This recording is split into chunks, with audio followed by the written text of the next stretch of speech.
नमो अरिहन्ताणं नमो सिद्धाणं नमो आर्याणं नमो उवज्झायाणं नमो लोये सव्यसाहूणम् ईसु पंचणमो यारो सव पावपणासनो मंगलाणं च सव्वेसि पढमं वै मंगलम् चत्तारि मंगलम् अर्हन्त मंगलम सिद्ध मंगलम साहु मंगलम केवल पंडितो धम्मो मंगलम चत्तारि लोगोत्तमा अर्हन्त लोगोत्तमा सिद्ध लोगोत्तमा साहुलोगोत्तमा केवल पंडितो धम्मो लोगोत्तमा चत्तारि शरणं पव्वज्जामि अर्हन्त शरणं पव्वज्जामि सिद्ध शरणं पव्वज्जामि साहु शरणं पव्वज्जामि केवल पंडितो धम्मो शरणं पव्वज्जामि।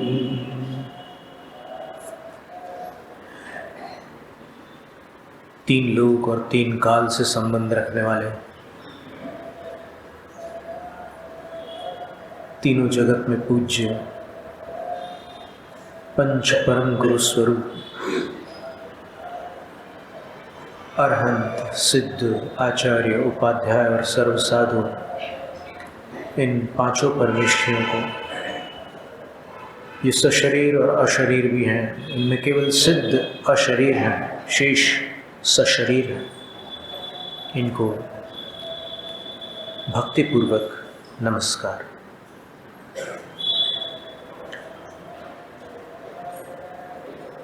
भरत क्षेत्र के भारत देश में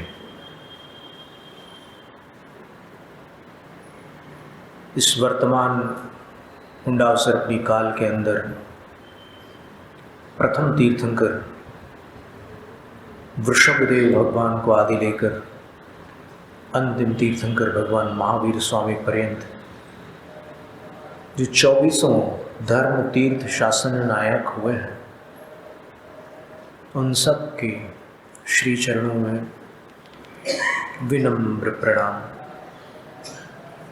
द्वादशांग श्रुत देवता भगवती जिनवाणी सरस्वती माता को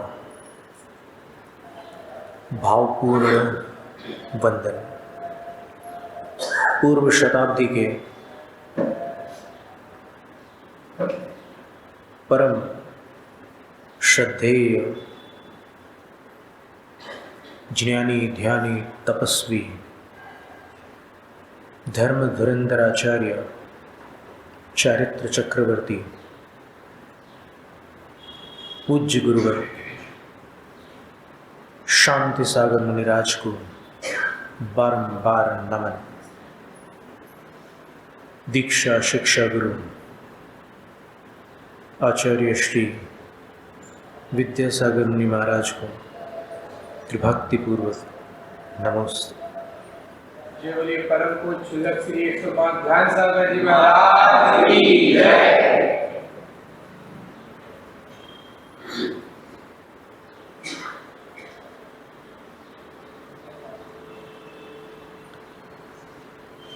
जब अपन स्वाध्याय करते हैं, शास्त्र पढ़ते हैं, तो एक बात सुनने को मिलती है, कोई किसी का नहीं है, एक त्यागी जी ने कहा था कि इसके साथ एक पंक्ति और जोड़ लेना, मैं भी किसी का नहीं। अपना कोई साथ नहीं देता तो हम फट से बोल देते कि कोई किसी का नहीं है, और अपन जब साथ नहीं देते तब ध्यान नहीं जाता, तो कोई किसी का नहीं है, अपन भी किसी के नहीं है।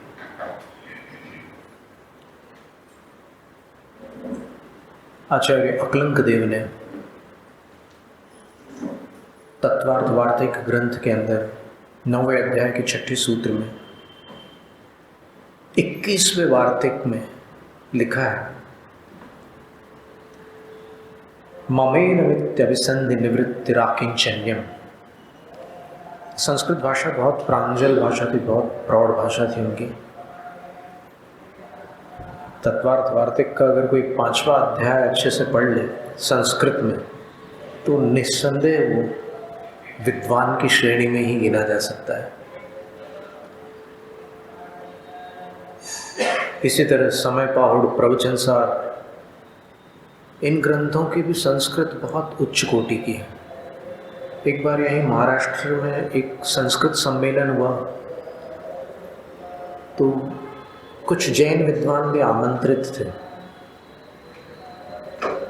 तो उन्होंने संस्कृत साहित्य के ऊपर अपना अपना मंतव्य प्रस्तुत किया। उन सब विद्वानों ने, किसी ने कालिदास के महाकाव्यों का स्तवन किया, किसी ने बाणभट्ट, किसी ने माघ कवि। इस तरह विभिन्न संस्कृत काव्यों की प्रशंसा हो रही थी। तो करमरकर नाम के एक मराठी विद्वान भी थे वहाँ पर। जब सबने अपनी अपनी बात रख ली, तो एक जैन विद्वान पहुँचे थे, तो उन्होंने पंडित करमरकर जी से पूछा कि क्या आपने कभी जैन साहित्य की संस्कृत देखी है? तो बोले देखी है, लेकिन इस सभा में मैं कुछ बोल नहीं सकता उस बारे में, क्योंकि यहाँ पर वातावरण एक तरफा है, और मैं तुमसे भी बोलूँगा तो तुम इसको सभा में व्यक्त मत कर देना, पर मैं अपने अंदर की बात बताऊं तो साहित्य में 9 रस होते हैं। तो 9 रस वाली अनेकों रचनाएं हैं, कितने सारे काव्य हैं। आभिजात, शाकुंतल, मेघदूत, भट्टी काव्य, विक्रांत कौरव, रघुवंश महाकाव्य, रामायण, महाभारत आदि बहुत सारे काव्य हैं। लेकिन उन 9 रसों से हटकर एक अध्यात्म रस है, 10वां रस है,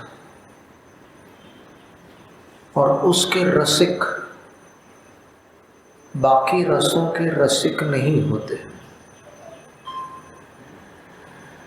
और उस रस में मैंने जैन साहित्य को पढ़ा है। उसका नाम था आत्मख्याति। हो सकता है आपने सुना हो ये नाम। आत्मख्याति समय पाहुड़ पर लिखा हुआ एक भाष्य है, एक व्याख्यान है। उसमें समयसार कलश काव्य भी है, 278 कलश है, 415 गाथाओं पर आचार्य अमृतचंद्र सूरी ने ये जो आत्मख्याति नामक भाष्य लिखा है, व्याख्या लिखी, और उसके अंदर ये कलश काव्य हैं। जब मैंने उसको पढ़ा तो मुझे लगा कि जैसे गोधन गज धन वाज धन और रतन धन खान, जब आवे संतोष धन सब धन धूल समान। तो जब उस भाष्य को मैंने पढ़ा, वो ब्राह्मण विद्वान बोल रहे हैं, मराठी है वो एकांत में उनसे कह रहे हैं कि मैं अपने अंदर की बात कह रहा हूं कि उसके बराबर संस्कृत का कोई अन्य साहित्य मैंने नहीं देखा। इतनी उच्च कोटि की संस्कृत है वहां पर। एक ही शब्द संसार, और वो संसार शब्द किसी गाथा की व्याख्या में 5 बार आ रहा है, तो वो व्याख्याता उस शब्द का 5 बार प्रयोग नहीं करेंगे, बल्कि उसके पर्यायवाची शब्दों का प्रयोग करेंगे। एक बार संसार लिखेंगे, एक बार जन्म लिखेंगे, एक बार भव लिखेंगे, एक बार आजव अंजव लिखेंगे, एक बार परिभ्रमण लिखेंगे। उनके पास इतना बड़ा कोश है कि उनको कुछ दोहराना नहीं पड़ता, हर बार नवीनता रहती है। नव नमोन्मेषी प्रतिभेत्युच्यते। प्रतिभा किसको कहते हैं? जिसमें हमेशा कुछ नयापन नजर आता है, उसको प्रतिभा कहते हैं। एक बालक है, बहुत सुंदर व्याख्या करता है, तो उसको उसके सहपाठी सुन चुके हैं, लेकिन जब वो दोबारा व्याख्या करता है और तीसरी बार व्याख्या करता है,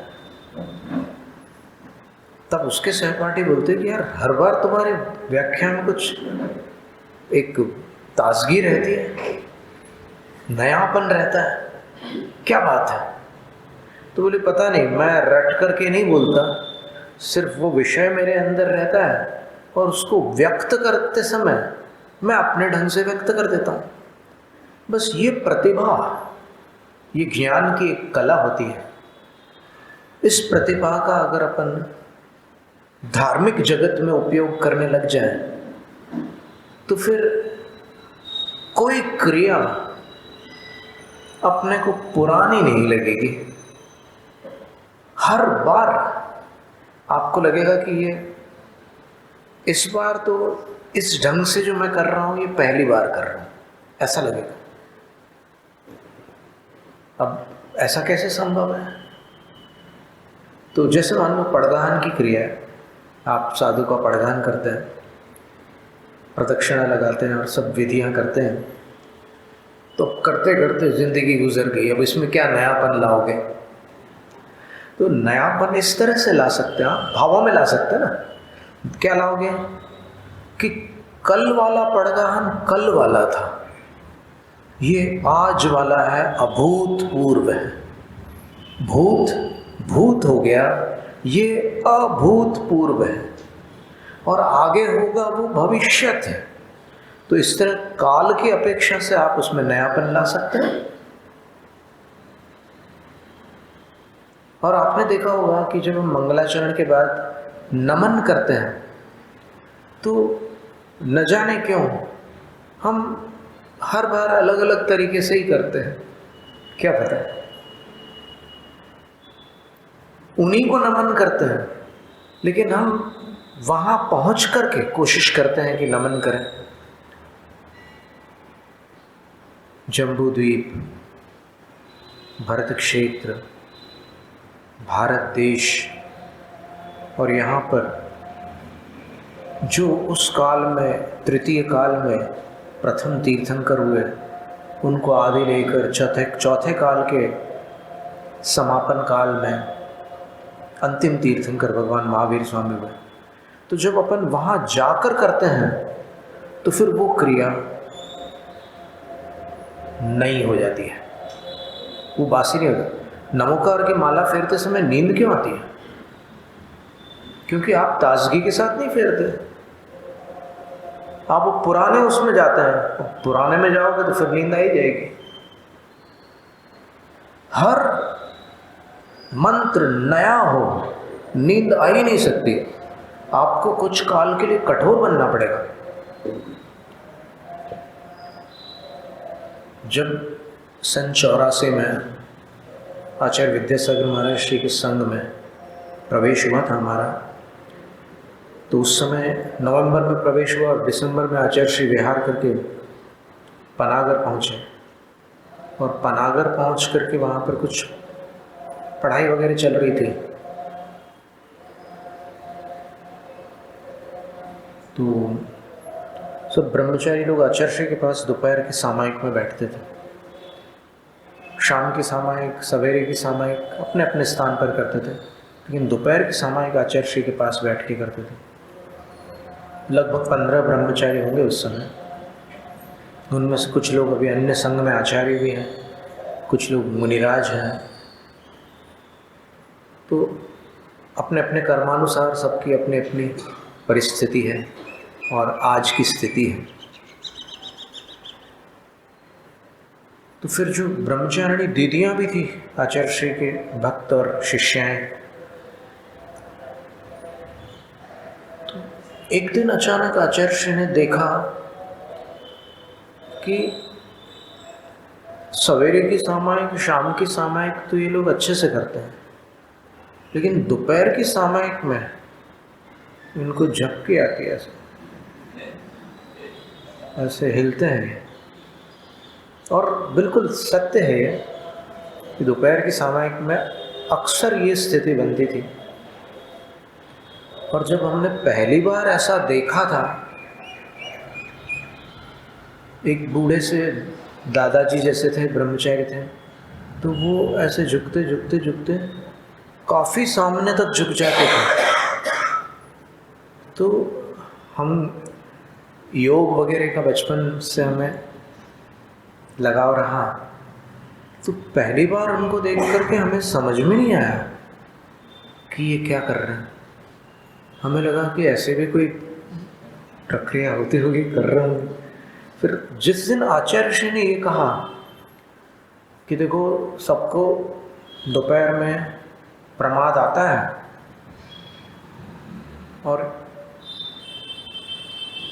ये शरीर की प्रकृति है, क्योंकि अनाज का सेवन करने के उपरांत अनाज की जो मादकता होती है उसका प्रभाव पड़ता है।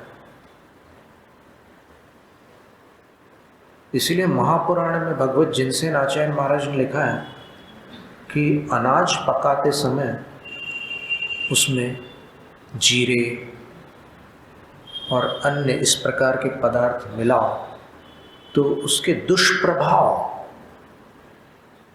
चले जाते हैं। दाल भी बनती है, भात भी बनता है, अन्य चीज़ें भी बनती हैं अनाज से। तो उनने ये संकेत दिया, अब कोई चीज़ ऐसे अनाज की चीज़ है, दूध में बन रही है, तो उसमें आप उसकी मादकता कम करने के लिए इलायची, केसर, इस प्रकार की कोई वस्तु का प्रयोग कर सकते हैं। कभी काली मिर्च भी डाली जाती है, कभी कभी सौंठ भी डालता है, कभी कभी और कोई चीज़ डाल देते हैं, जायफल, जावंत्री, ये सारी चीज़ें होती हैं। तो आचार्य श्री ने कहा कि मन से लड़ाई नहीं करना है, लेकिन उसको समझाकर निर्देशित करना है। निर्देश मिलने पर मन काम में लग जाता है और उसको ढीला छोड़ देने से आपको काम पे लगा देता है।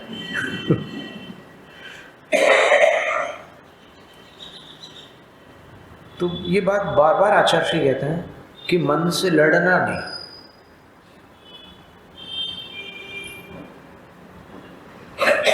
तो उपाय उन्होंने बताया। वास्तव में उपदेश तो बहुत से लोग देते हैं, पर उपाय बताने वाले कम मिलते हैं। उनने उपाय बताया, दोनों को अलग अलग बताया। ब्रह्मचारी भैया जी लोगों को अलग और ब्रह्मचारिणी दीदियों के लिए अलग, दोनों के लिए अलग अलग निर्देश दिए उन्होंने। और निर्देश ये था कि अब यद्यपि वो हम लोगों के लिए था, फिर भी आपकी जानकारी के लिए हम थोड़ा सा संकेत कर रहे हैं कि उन्होंने एक संख्या बताई कि आपको इतनी नमोकार मंत्र की मालाएं दोपहर की सामयिक में पूरी करनी है। और बहनों को माला करते समय अगर झपकी आ जाए तो वो माला पुनः प्रारंभ करनी है।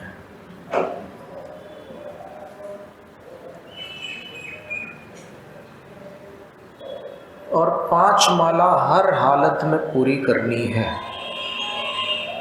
ये संख्या थी। तो अब गुरु का आदेश हो गया, निर्देश हो गया,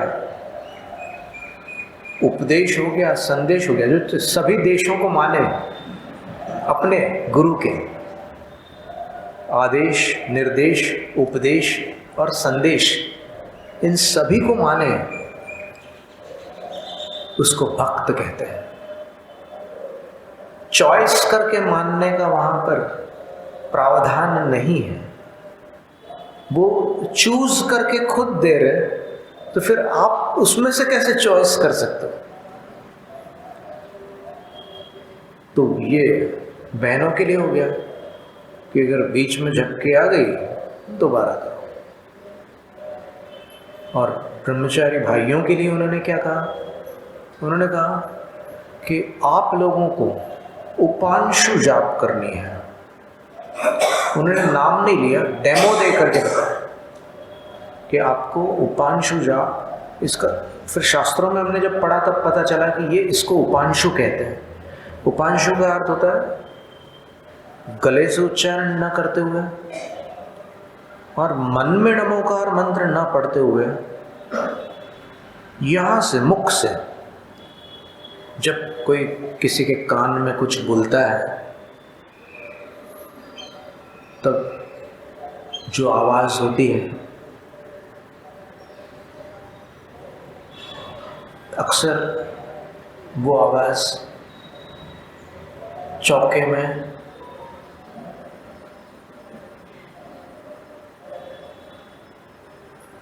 लोग प्रयोग में लाते हैं, दौड़का दौड़का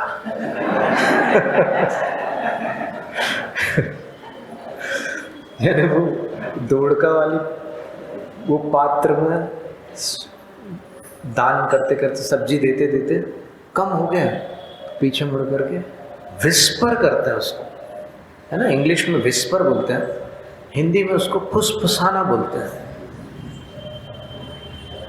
तो उस ध्वनि में नमोकार मंत्र करना है और 5 माला करनी है।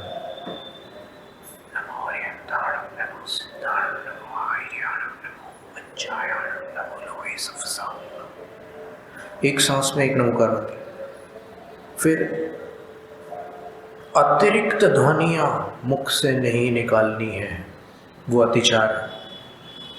जैसे कभी जिनवाणी स्तुति के बाद लोग कायोत्सर्ग करते हैं ना, तो कुछ लोग उसी उपांशु में नमोकार मंत्र पढ़ते हैं, तो वो कुछ इस ढंग से पढ़ते हैं, डेमो देते हैं।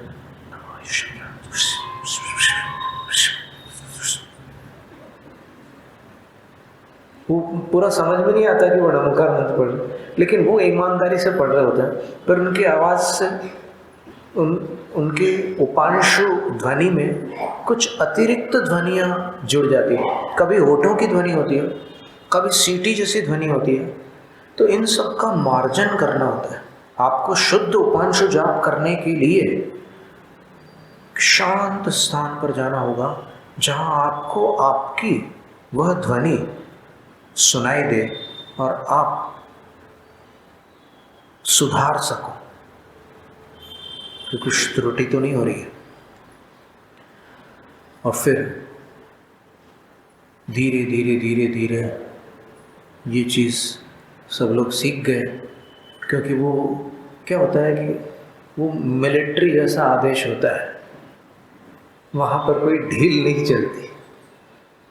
तो सीख गए क्या, कुछ लोगों को सीखना पड़ा कि अब क्या करें, कुछ तो कोई दूसरा रास्ता है ही नहीं, करो चलो। तो ऐसा भी ज़रूरी है। आपने अगर अपने कल्याण की जिम्मेदारी गुरु को दी है तो उनके आदेश का पालन करने की जिम्मेदारी अपने सिर पर ले लो। वो कल्याण करेंगे, आप उनकी बात मानते जाओ, कल्याण हो जाएगा। तो ये उपांशु विधि। तो जब अपन मन को एकाग्र करके, जैसे कल हमने कहा था कि ध्यान में कई साधुओं को ऐसी अनुभूति होती है, ऐसी तन्मयता होती है कि वो बैठे हैं या खड़े हैं, दिन का समय है कि रात का समय है, सोलापुर है या कुंथलगिरी है, गर्मियों का समय है या सर्दियों का, बरसात का समय है। कुछ ऐसे क्षण आते हैं कि उन क्षणों में ये सारी बातें विलुप्त हो जाती है और ये बहुत ज़रूरी है। इतनी तन्मयता होगी तो आप कल्पना करो कि लगन कितनी होगी अंदर।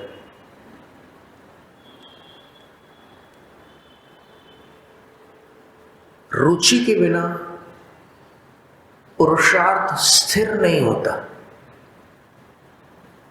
और रुचि और पुरुषार्थ बिना कार्य सिद्ध नहीं होता।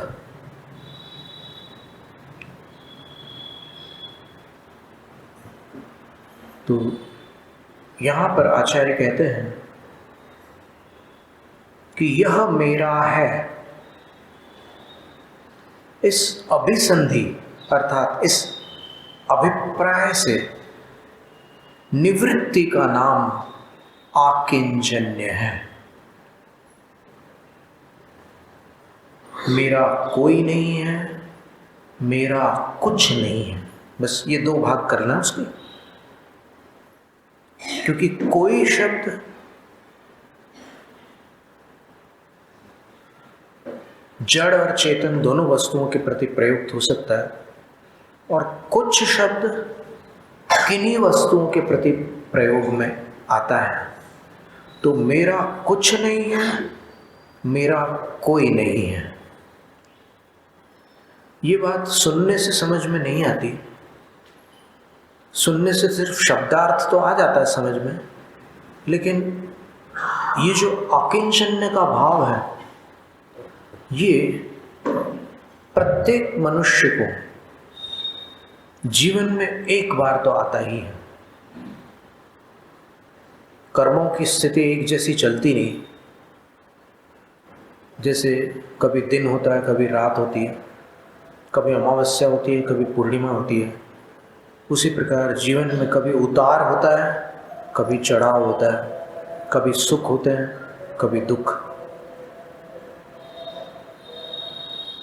तो कभी जीवन में ऐसा समय आता है जिसको टर्निंग पॉइंट कहते हैं। जिनेंद्र वर्णी जी ने कहा था कि टर्निंग पॉइंट पर जो टर्न हो जाता है वो बच जाता है, जो टर्न नहीं हो पाता वो खाई में चला जाता है।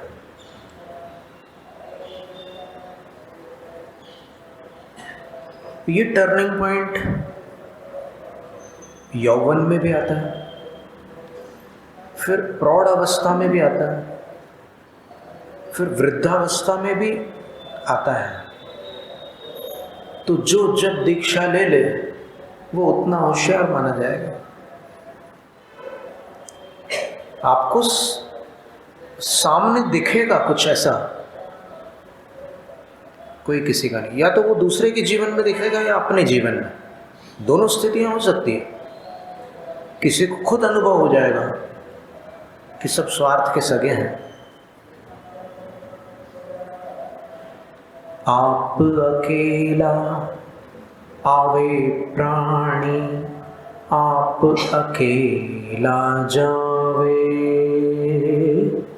ना कछुलावे ना ले जावे, तो भी मन भरमावे।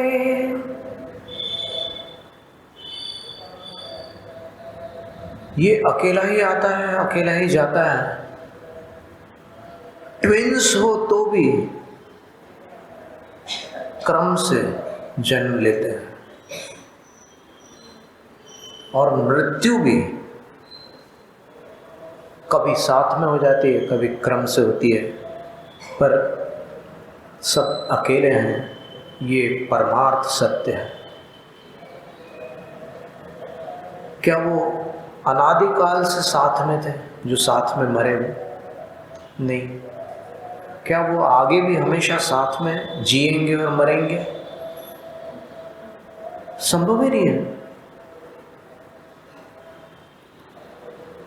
निवृत्ति रूपम यतस्तत्वम, पुरुषार्थ सिद्धिपाय में अमृतचंद सूरी जी ने लिखा है कि ये वस्तु का स्वरूप है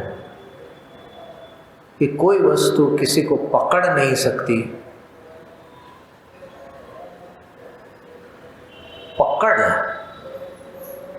दिखती अवश्य है, लेकिन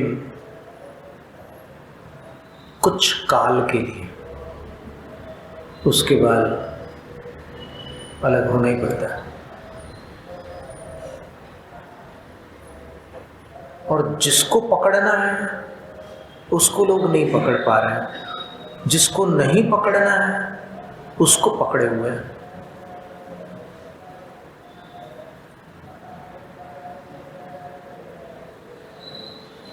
एक ऐसी घटना आती है, पौराणिक घटना, कि राजा जब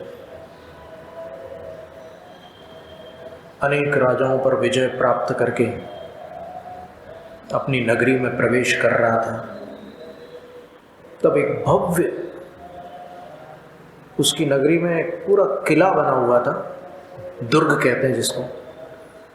उसके प्रधान द्वार से वो प्रवेश करने जा रहा था, लेकिन वो जैसे ही निकट आता है वो द्वार ढह जाता है, गिर जाता है।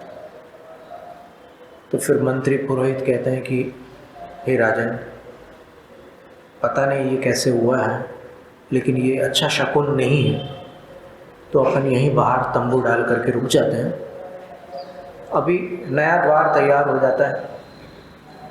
तो इस तरह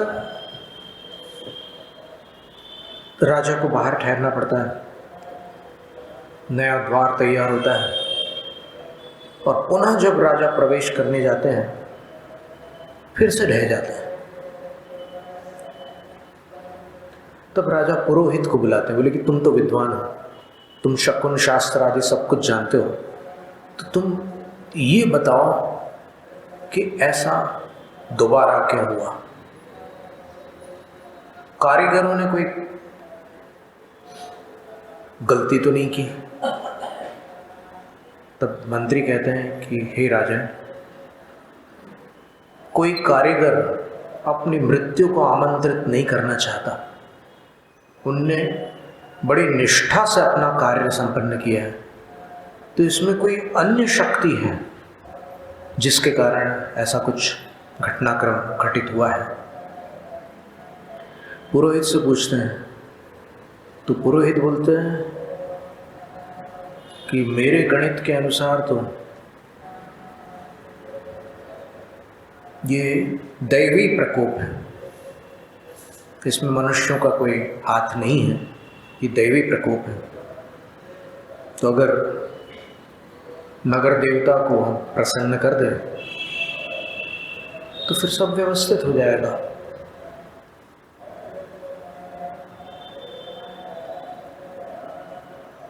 नगर देवता को कैसे प्रसन्न करें? अब देवताओं के लिए विशेष रूप से तो यही कहा जाता है,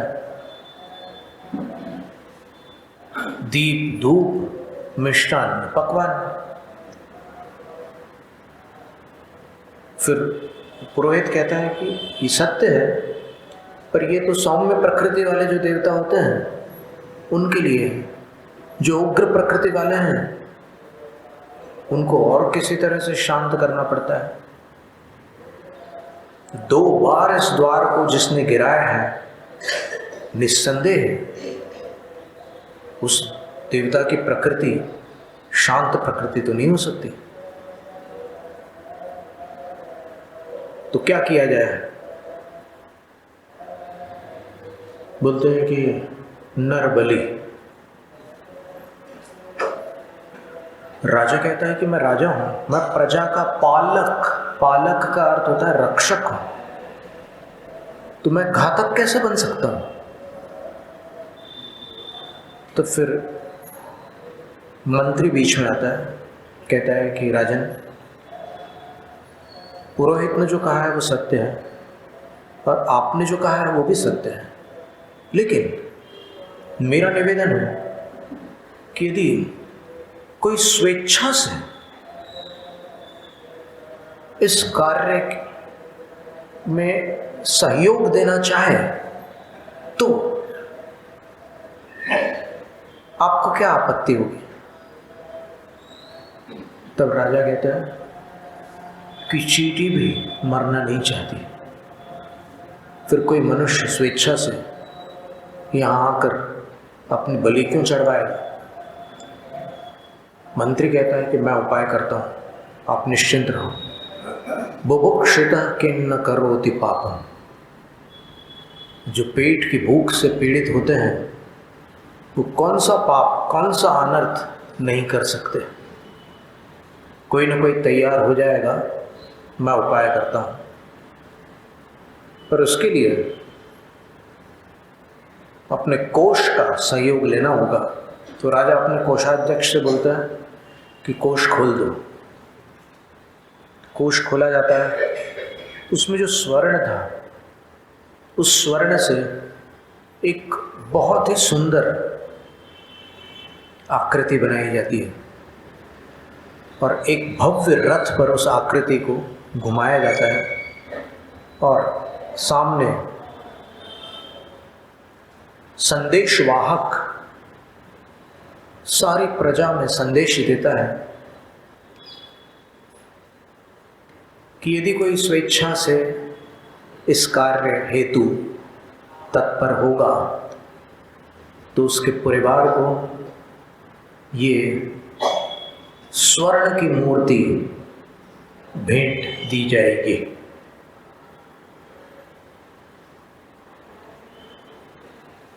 कोई तैयार नहीं हो रहा था, लेकिन किसी एक दरिद्र मनुष्य का घर वहां पर था। उसके 7 पुत्र थे।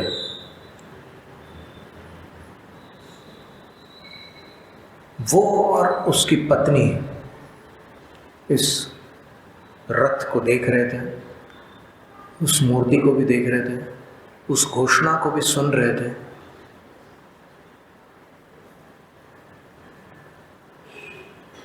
तो फिर जो पति था उसने पत्नी की ओर देखा, सुना क्या? पत्नी कहती है कि यही मैं आपसे पूछने जा रही थी, सुना क्या? बोले फिर क्या विचार? बोले देखो, अपनी गरीबी में ऐसी स्थिति है कि अपन ना अपन ढंग से रह रहे हैं और ना अपने बच्चों को बाल्यकाल का सुख दे रहे हैं। तो अगर एक बच्चा अपन इनको दे देते हैं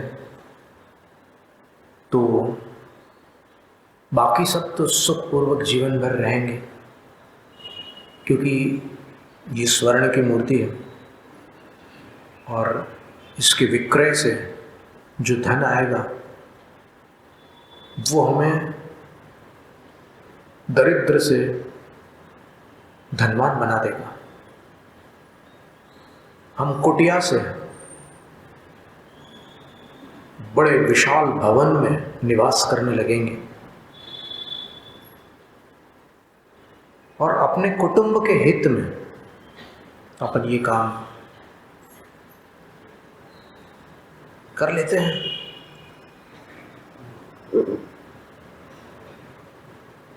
फिर अचानक वो जो पत्नी थी वो कहती है कि परिस्थिति के कारण मेरी बुद्धि में भी यही विचार आ रहा है, लेकिन मेरा मातृत्व मुझे अनुमति नहीं देता।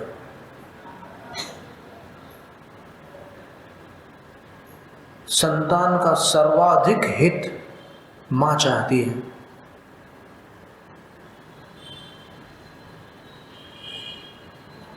आपके ऊपर तो कुटुंब का बोझ है, तो आप उस ढंग से सोच सकते हैं, लेकिन मैं तो इनकी जन्मदात्री हूं, मैं ऐसा विचार कैसे करूं?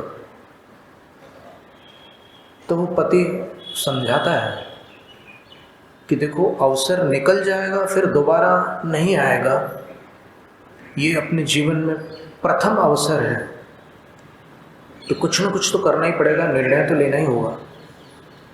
अब उन 7 में से एक बच्चा पास में ही खड़े खड़े चुपचाप माता पिता की चर्चा को सुन रहा था।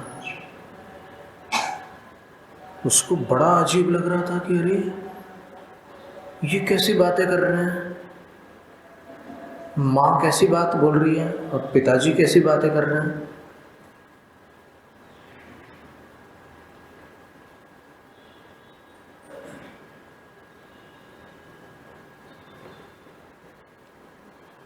अंततः ये निर्णय करते हो कि जो सबसे छोटा पुत्र है इंद्रदत्त,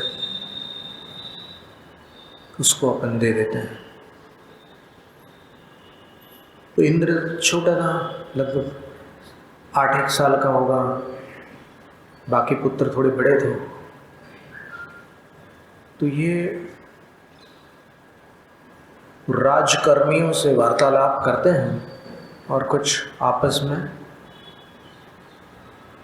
निर्णय कर लेते हैं। तो वो जो कान लगाकर सुन रहा था वो इंद्रदत्त से कहता है कि अनुज, तू भाग जा, तू भाग जा, मेरी बात मान ले, तू यहां से भाग जा, अभी किसी को पता नहीं है। मैं तेरे पास आकर के सच बता रहा हूं कि यहाँ कोई किसी का नहीं है, और अगर तू रुका तो तेरी मृत्यु निश्चित है। तो इंद्रदत्त तो पूछता है कि ऐसी क्या बात होगी, कैसी बातें कर रहे हो भैया, अगर इतना बता दिया तो अग्रज थोड़ा और स्पष्ट बता दो क्या स्थिति बनी है। तो अग्रज बता देता है कि वहाँ पर राजा दिग्विजय करके आए हुए हैं और वो जो दुर्ग द्वार है बार बार धराशायी हो रहा है। तो देवी को प्रसन्न करने के लिए, उसकी उग्रता को शांत करने के लिए पुरोहित ने नर बलि का परामर्श दिया है, और नर बलि के लिए ये सारा नाटक है। ये जो रथ आया है और ये जो सोने की मूर्ति आई है, तेरे को ये लोग खरीद कर ले जा रहे हैं।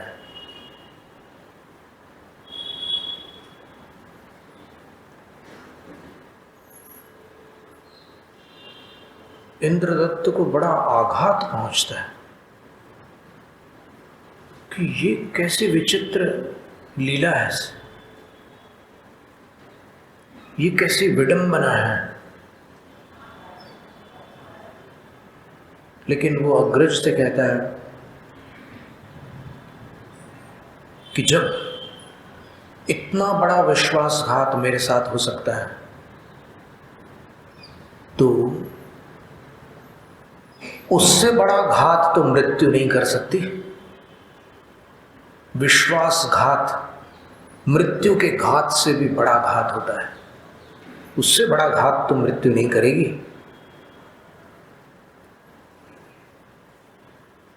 मैं नहीं भागूंगा। और वो उनके साथ चला जाता है। ये लोग माला माल हो जाते हैं और वो जहाँ पर बलि चढ़ने वाली थी वहाँ पर भी सब लोग पहुँचते हैं कि इस बच्चे की बलि चढ़ेगी। कौतुकवश बहुत सारे लोग पीछे चल रहे थे उस रथ के, और मूर्ति के स्थान पर वो बालक नए नए वस्त्र पहन करके बैठा हुआ था। उसने माँ से पूछा था कि माँ, मुझे इतने सुंदर कपड़े क्यों पहना रहे हैं? तो माँ बोलती है कि तुझे राजा ने बुलाया है। पिताजी से पूछते हैं कि पिताजी मुझे कहाँ ले जा रहे हैं? बोले नहीं, तेरे को राजा के पास ले जा रहा है। फिर भाइयों से पूछते हैं तो फिर वो जो भाई था जिसने उसको सच्चाई बता दी थी वो मौन रहता है। बाकी भाई बोलते हैं, एकदम उदास होते हैं और बोलते हैं कि तेरे को जाना ही पड़ेगा वहाँ पर। इंद्रदत्त इस संसार के कड़वे सच को अपनी आंखों के सामने देखता हुआ वहाँ से निकल जाता है, और निकलते समय वो अपने हृदय में संकल्प कर लेता है, मेरा कोई नहीं है, मेरा कुछ नहीं है। अब वहाँ जो होगा देखा जाएगा। वहाँ पहुँचता है,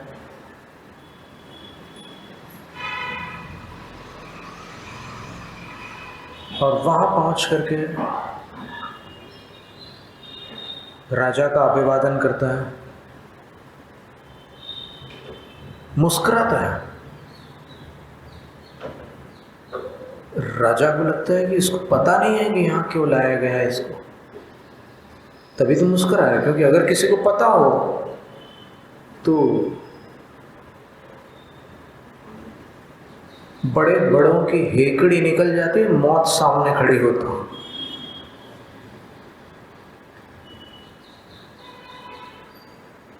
तो राजा पूछता है कि बालक, क्या नाम है तुम्हारा? कहता है कि राजन, मेरा नाम इंद्रदत्त है। तुम जानते हो यहाँ पर क्यों लाए गए हो? वो कहता है कि आपने बुलाया है। राजा पूछता है कि मैंने क्यों बुलाया है, पता है? पता है राजा। फिर भी तुम मुस्कुरा रहे हो? बोले हाँ, जब रोने से कोई मार्ग नहीं निकल सकता फिर मैं मुस्कुरा रहा हूं।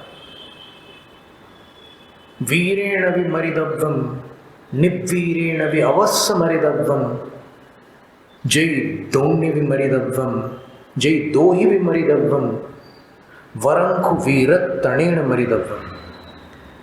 वीर को भी मरना पड़ता है, कायर को भी मरना पड़ता है।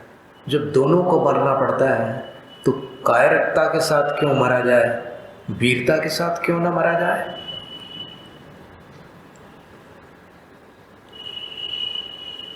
जब मनुष्य सत्य के निकट होता है तब उसके अंदर ऐसी विलक्षण विचारधाराएं प्रस्फुटित होती है जो मोह माया के जाल में फंसने पर विचार नहीं आते, वो ऐसी परिस्थितियों में आने लग जाते हैं।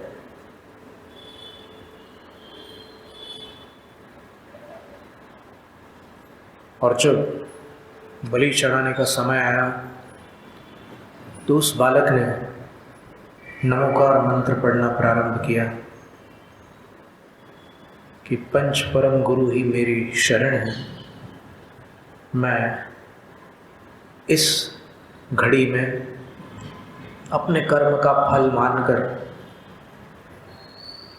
सहर्ष उस फल को स्वीकार करता हूँ। नमो वरंताण नमो सिद्धाण नमो आर्यण नमो वज्रायण नमो लोई सब साहु। जैसे ही वो चांडाल उस पर शस्त्र प्रहार करता है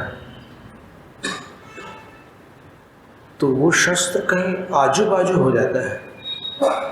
वो जहाँ प्रहार करता है वहाँ पर प्रहार नहीं हो पाता।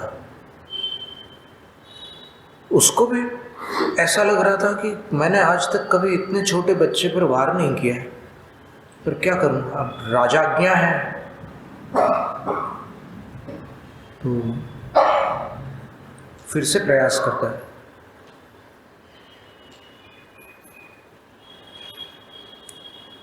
और जब 3 बार प्रहार करता है और उसका कुछ नहीं बिगड़ता, बाल बांका नहीं होता,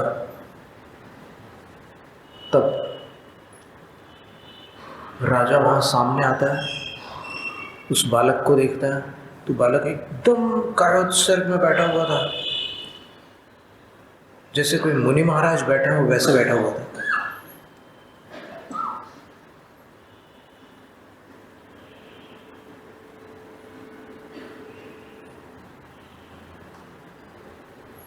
पुरोहित कहता है कि संभवतः देवी आपके हाथ से बलि चाहती है।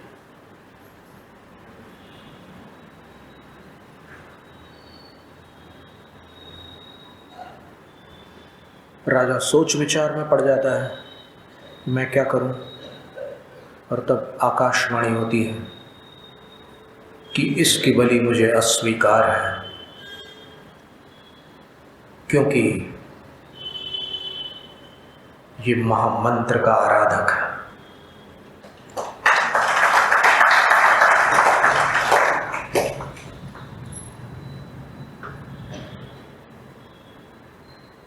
और इस बालक की वीरता को देखकर अब मुझे किसी बलि की आवश्यकता नहीं है। तुम द्वार बनाओ, प्रवेश करो। राजा अचंभित हो जाता है और प्रसन्न भी होता है। और फिर कायत्सर करके जब बच्चा आंखें खोलता है तो राजा कहता है कि हे बालक, मुझे क्षमा करना, मैं तुम्हारी बलि नहीं चढ़ाऊंगा। तुम चाहो तो मेरे महलों में रहो, राजकुमार बन करके रहो, अथवा तुम्हारी जैसी इच्छा हो, मैं तुम्हारी जो भी इच्छा पूर्ण करूंगा। बालक कहता है कि जिसने जो देखना है वो देख लिया, उसमें कोई इच्छा नहीं होती।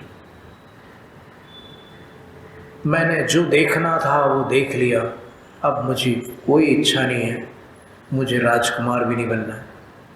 और वो जो उसकी माँ वहाँ से देख रही थी, वो दौड़ती हुई आती है और बोलती है कि बेटा वापस चल कर, और ऐसे छूना चाहती है तो वो ऐसे हाथ करके बिल्कुल गंभीरता से, ऐसी मुख मुद्रा और ऐसा तेज था उसका, रुको।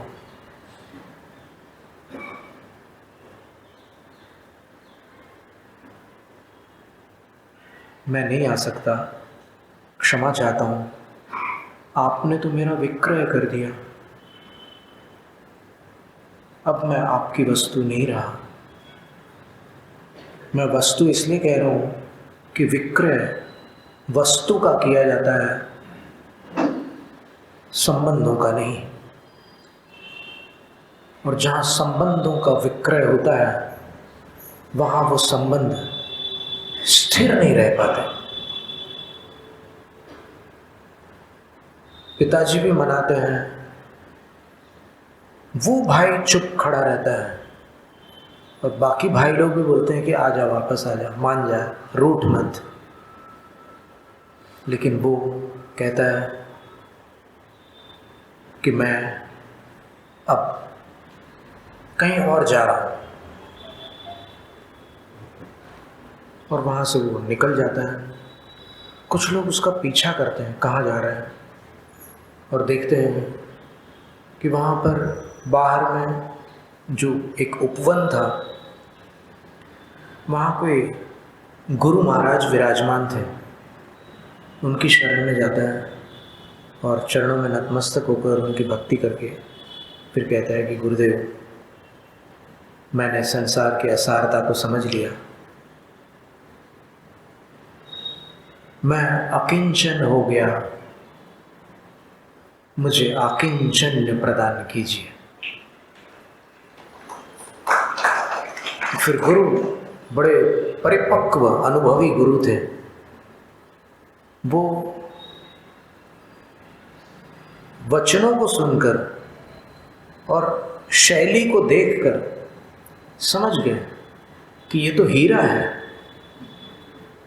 और उसको 8 वर्ष के बालक को निर्ग्रंथ जैनेश्वरी मुनि दीक्षा प्रदान करते हैं।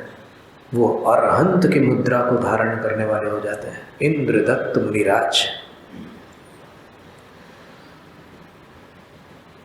कहते हैं कि नैनागिरी में पार्श्वनाथ भगवान का समवसरण आया था, तो वहां पर 5 ऋषिराज निर्वाण को प्राप्त हुए थे। हो सकता है उन 5 में जो इंद्रदत्त नाम है वो इन्हीं मुनिराज का। हम उनको बारंबार नमस्कार करते हैं। तो जब ये भावना रहती है कि अपना कुछ नहीं है, तो कुछ अपनाने का लोभ समाप्त हो जाता है, और लोभ समाप्त होने पर अपनी प्रवृत्ति निर्दोष हो जाती है। बस इसी का नाम आकिंचन्य है।